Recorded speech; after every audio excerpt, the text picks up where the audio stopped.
Yesus kau damai, hai Yesus kau dalam hatiku. Shalom, Amang Inang, saudara-saudaraku yang dikasihi Tuhan Yesus Kristus. Senang sekali bisa berjumpa kembali dengan saya dalam renungan pada hari ini. Saya mau menyapa dulu semuanya dimanapun kita berada, apa kabarnya?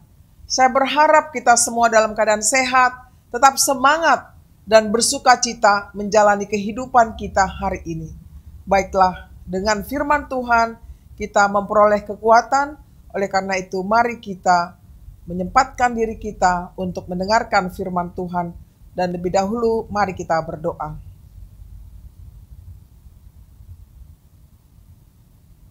Kasih karunia dan damai sejahtera dari Tuhan Allah Bapa kita dan dari anaknya Tuhan Yesus Kristus menyertai saudara semuanya. Amin. Bapak Ibu saudara-saudaraku yang dikasihi Tuhan Yesus Kristus, sebagai nats renungan kita pada hari ini Senin tanggal 1 Juli 2024 dari kitab Yeremia 11 ayat 20. Demikian bunyinya.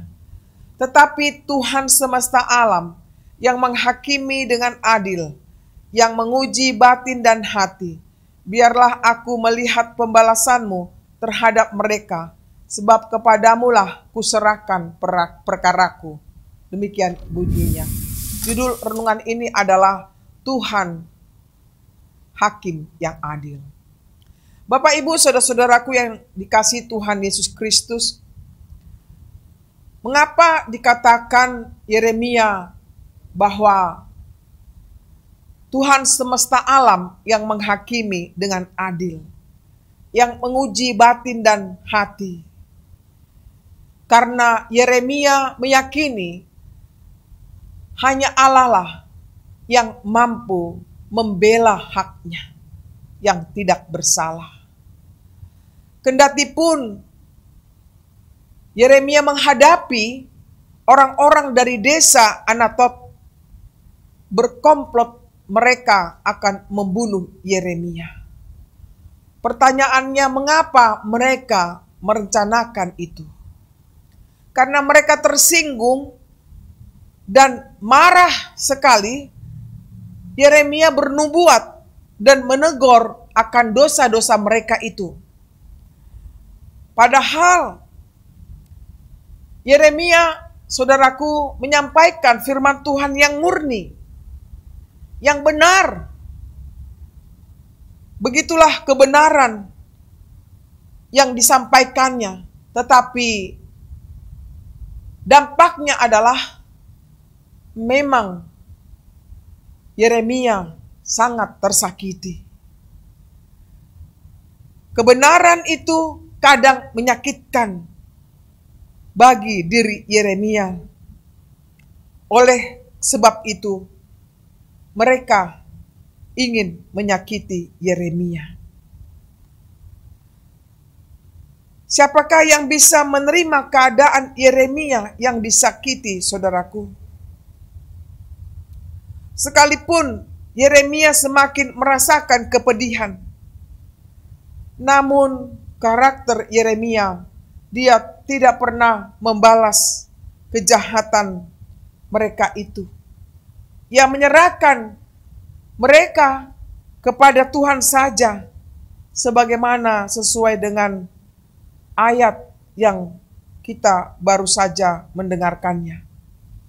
Yeremia mempercayai Tuhan yang mampu menghakimi dengan seadil-adilnya.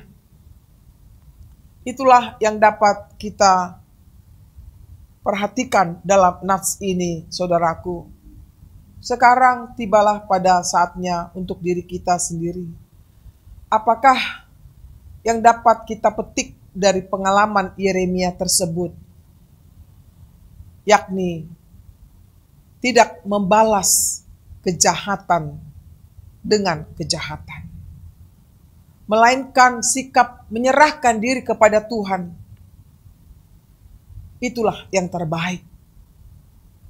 Sebagaimana dikatakan di Filipi 4 ayat 13, segala perkara dapat kutanggung di dalam Dia yang memberikan kekuatan kepadaku. Inilah saudaraku yang perlu dipraktekkan dalam kehidupan kita masing-masing. yang dimana seringkali kita alami penolakan, kebencian orang lain terhadap diri kita. Meskipun memang kita mengalami kesulitan dalam menyikapinya, namun kita menyadari bahwa Tuhan tempat perlindungan kita, di mana Dia selalu menyertai kita. Perlindungan Tuhan itulah yang menguatkan kita ketika kita menghadapi penolakan dalam tugas panggilan kita sehari-hari, dalam menunaikan tugas kita dimanapun kita melakukannya. Sehingga di sana kita tidak perlu membalas yang jahat dengan kejahatan. Karena Dia akan membela umatnya yang ditolak, yang dihina, bahkan yang dibenci. Oleh karenanya, Bapak, Ibu, Saudara-saudaraku, tetaplah kita bertahan dalam segala tekanan karena Tuhan hidup dan ada di pihak orang yang benar. Dialah yang mampu menghakimi dengan seadil-adilnya dan mengetahui apa yang terjadi di dalam batin dan hati kita masing-masing. Oleh karenanya, semakinlah kita percaya kepadanya agar kita memperoleh kekuatan menghadapi segala perkara dalam hidup kita ini. Amin. Mari kita berdoa. Terima kasih Tuhan buat sapaan firman-Mu yang memberikan kekuatan baru bagi kami. Ajar kami tetap mengimani Engkau Tuhan yang menjadi hakim yang adil bagi kami. Di tengah kehidupan ini banyak fitnah, banyak kebencian, banyak dendam terhadap sesamanya.